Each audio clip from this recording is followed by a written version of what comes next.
À La Verrière, un cabinet médical vide.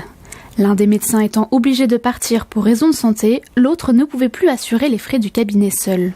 La commune se retrouve sans aucun médecin depuis 8 mois. J'ai encore un médecin mais qui a 67 ans au Ménil. Quand il va partir, je ne sais pas ce que je ferai. J'irai à l'hôpital, qu'est-ce que vous voulez qu'on fasse? Donc ça ne peut pas durer comme ça. Il faut construire une maison de santé. Une maison de santé qui n'est restée qu'au stade de projet.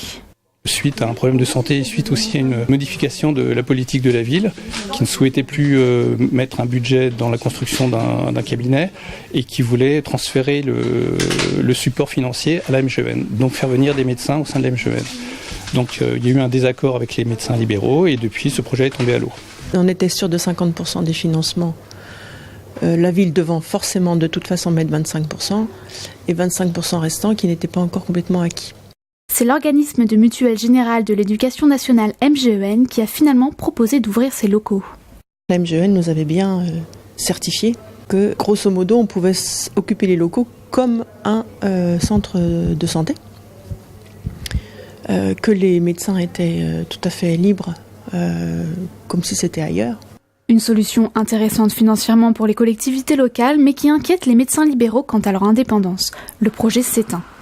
Aujourd'hui, acteurs de la santé de la commune et municipalités partagent la même inquiétude pour la santé des 6000 habitants de La Verrière. La maire a lancé des démarches auprès de l'agence régionale de santé avec la maire du Ménil-Saint-Denis, une commune voisine dont les médecins arrivent à un âge avancé. Dernier recours en date de La Verrière, une pétition adressée à l'ARS qu'elle fait signer à ses habitants. Je pense que la mairie de La Verrière avait anticipé ce départ en retraite. Voilà, malheureusement pour l'instant ça ne porte pas encore ses fruits, mais je pense que ça va se mettre en place de manière progressive. Mais voilà, encore une fois, je vous rappelle le principe de libre installation des médecins. Des médecins qui peinent à se laisser séduire par l'offre actuelle malgré les aides proposées. La Verrière est classée en zone d'intervention prioritaire par l'ARS. Il faut un projet, il faut souvent que les anciens amènent ce projet et parce que ces anciens auront créé un projet notamment de cabinet de groupe, etc., qu'ils attireront les plus jeunes à venir. Une situation d'autant plus préoccupante que La Verrière porte des projets d'aménagement et de développement de la ville, comme dans le quartier Garbécane avec la construction de 1000 logements.